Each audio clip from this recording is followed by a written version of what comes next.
Hello there. The let's see. The date today is June 23rd, 2017, and I'm here live from California. Sunny and warm. I was thinking this morning how uh, just the interesting concept of identities that we carry and um, specifically names.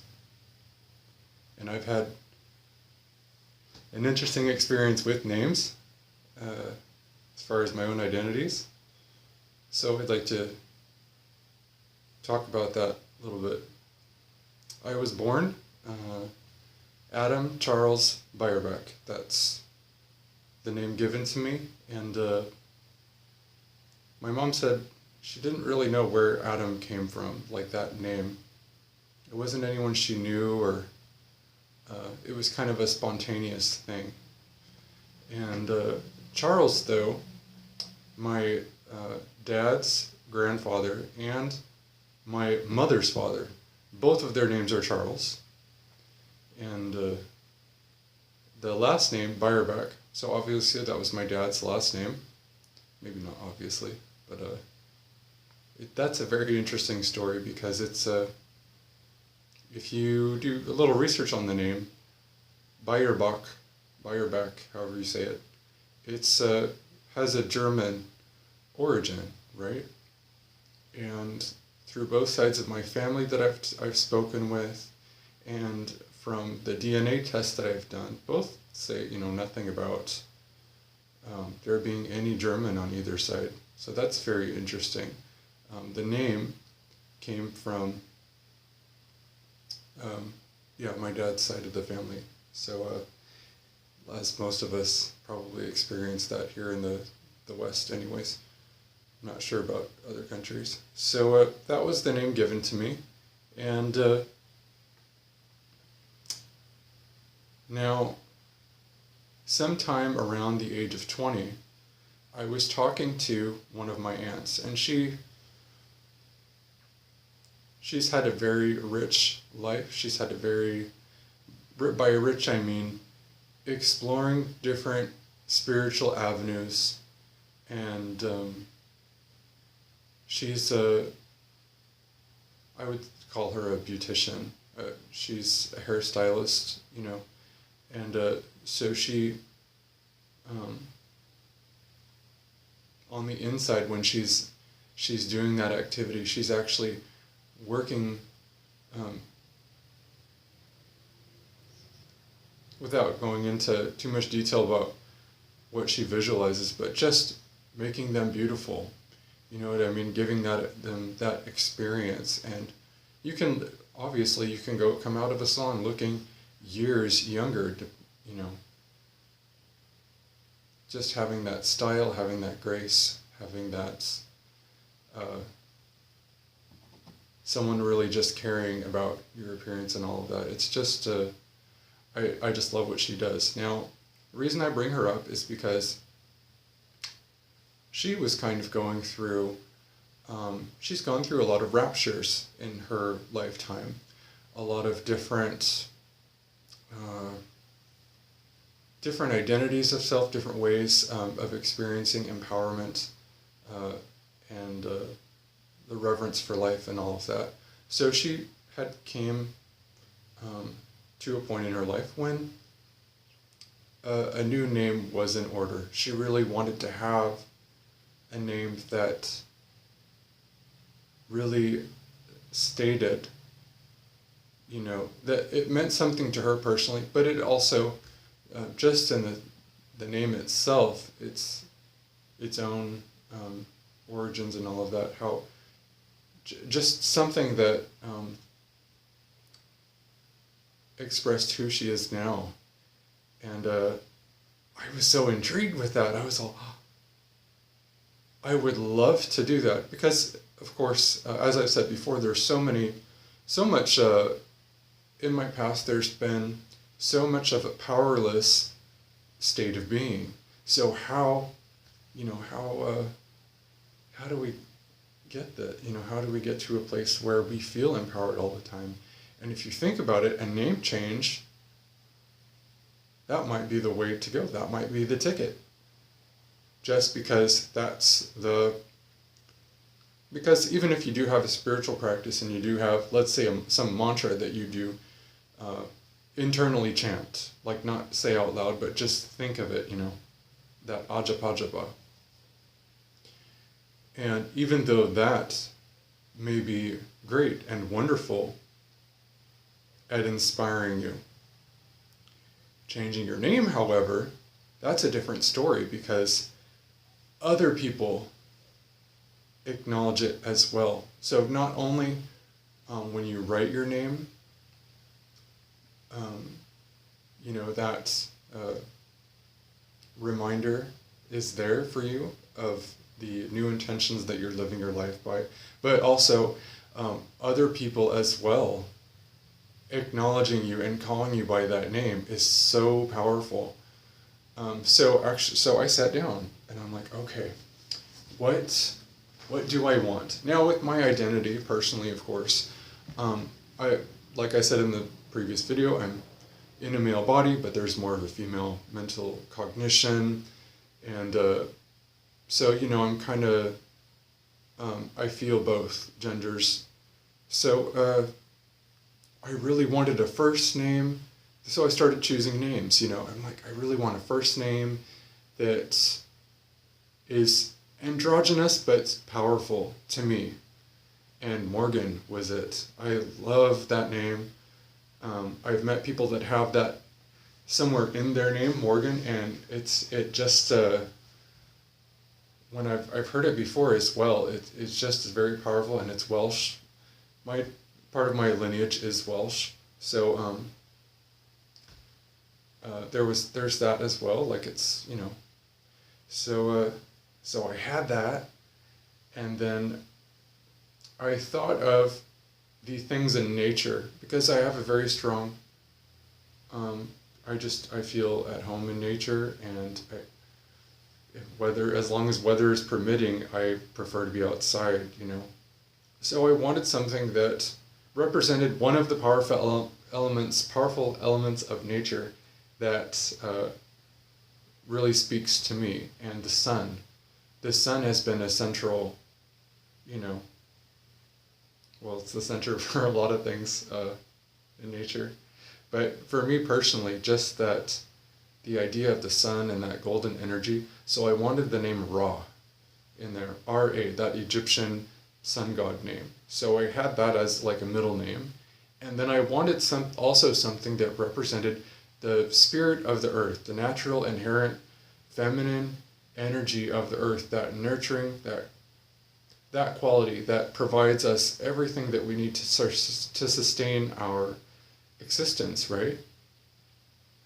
And I've always heard the stories of Lemuria, and supposedly the first enlightened civilization on planet Earth. I've heard it called other things, Lemuria.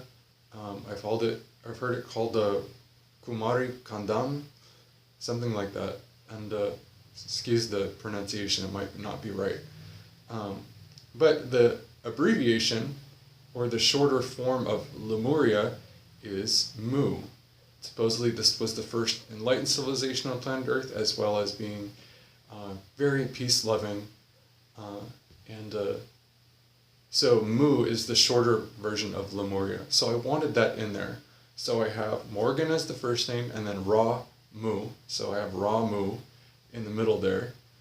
And then the last name, which has this name has been something that just really agreed with my being, as Solomon, Solomon. And of course, there's a famous king known for his wisdom, and I wanted something of that, because I do feel like sometimes I'll be sitting and talking with someone, and this wonderful energy comes out of me, and some kind of message will be given to the individual, and sometimes nothing mentally is going on, so I'm like, okay, where did this message come from, right? lost count of how many times that has happened, where, because mentally I'm not that keen. In fact, I'm kind of dull. But at the same time, and that's not a put down. I'm very creative. I acknowledge that. So it's not a put down to myself. It's just an acknowledgement that a lot of the times there's not much going on upstairs.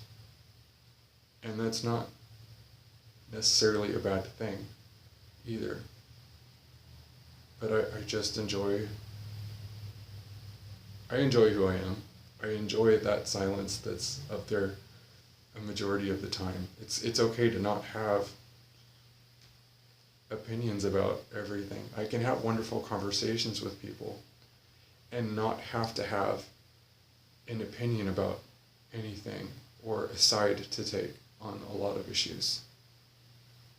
It's okay. I think most of the time we forget that it's okay to have a conversation and not,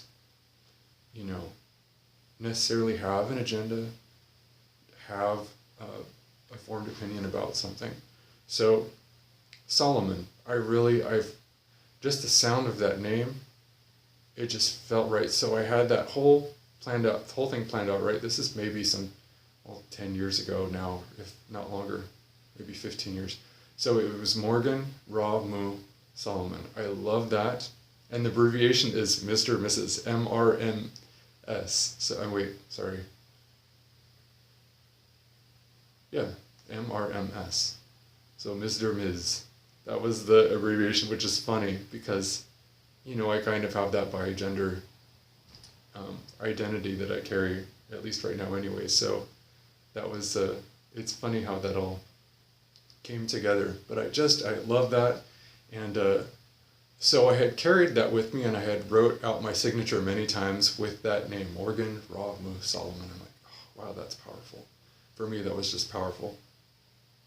And it seemed to represent everything that I wanted to, and I wanted to become,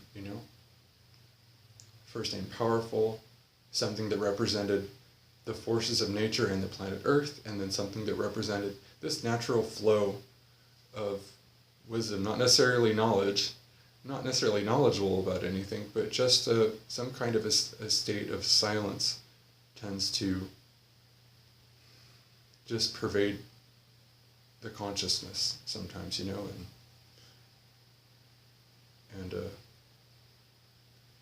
so but for some reason I never really pursued the changing of the name legally. I never really even went and researched the process, none of that.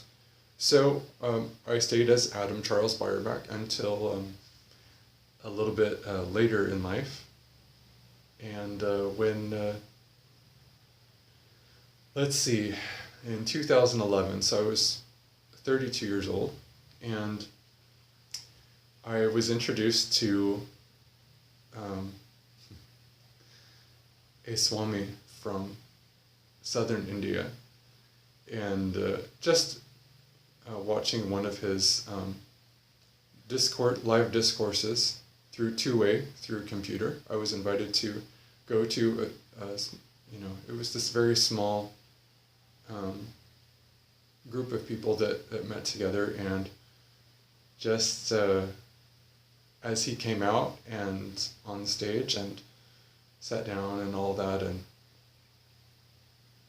just he had this huge smile, and there was such a feeling of celebration, like something had really hit home with me, and it felt like finally, everything feels like it's in its right place.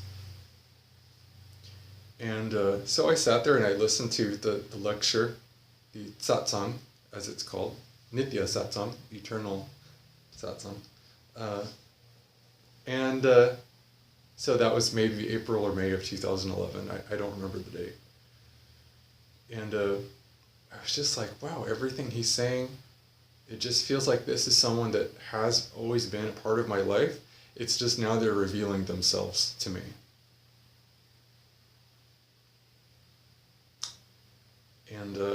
So I studied some of the other discourses.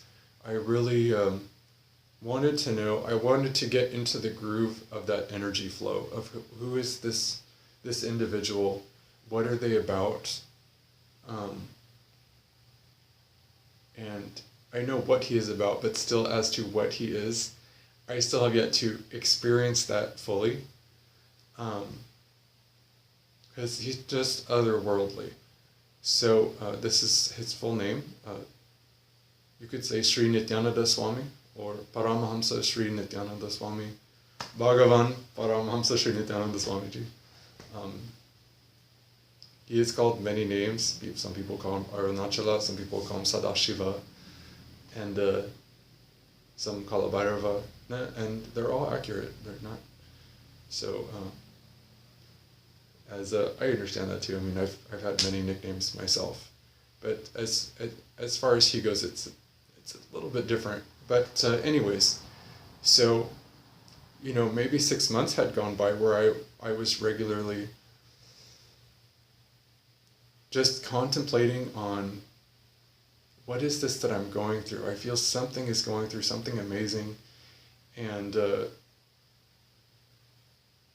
so after some time I had heard about a program called Inner Awakening, and you could go and actually spend time, 21 days, with this teacher, just sitting in his presence, doing a daily routine of yoga, attending the lectures, doing some process, and I'm like, oh, I would love this. At the time, I didn't really have the funds to go do that, but I found a way to get there the following year. So, and while I was learning, while I was learning about the program, I realized that you can also go and you can ask for a spiritual name. And this is something that, of course, like I said before, it will be your personal affirmation, but also there's something very special about this Sanskrit name that's given. And it's your personal mantra. It's your personal doorway to enlightenment. The definition of the name describes exactly the path that you're on that will lead you to your own enlightenment. And you're blessed that it will happen by receiving this name. So I was all on board for that. And for some reason, I didn't tell my family or any of that either, that I was, I might receive a name and I might be changing it. I didn't tell them anything. I don't know why. Because I'm close with my family, We hang out, we're on good terms, So, anyways, I didn't tell them much. I just told them, you know what, I have this opportunity to attend this program. It's a once-in-a-lifetime opportunity, and I really, maybe once-in-multiple lifetimes opportunity, and I need to go and do this. So I went and received my name. It was Sri Ananda Prema Pujitan. And you're also kind of, the suggestion is also made that to legally change your name to it, so that, every time you write that name, every time that people call that to you, it's a reinforcement and keeps you on that highest path of joy, of bliss, and all of that. So I was just so excited when I received it. Because of what the name means as well. Now, I said it was Sri Ananda Prema Pujitan. So Sri, of course, and I've explained this in a previous video what the name means, but I'll go ahead and... Sri is just, because I'm in a male body, they put Sri. If I was in a female body, they would put Ma in the front. So Sri, Ananda, which is actually the last name, which means blissfully, and Prema Pujitan, which is the given name, right? The first and middle name. So Prema means loving, Pujitan means worshipping, blissfully loving and worshipping. And so that's the path that I'm on. And I was just so excited and when I received that name. So I came home, and within a month and a half I had it legally changed. I found out how I needed to have it done, paid the fees, and never looked back. And it has inspired so many great visions for my life. And so that's my story with names. And so thank you for your listening. And I'll see you again soon. Nithyananda.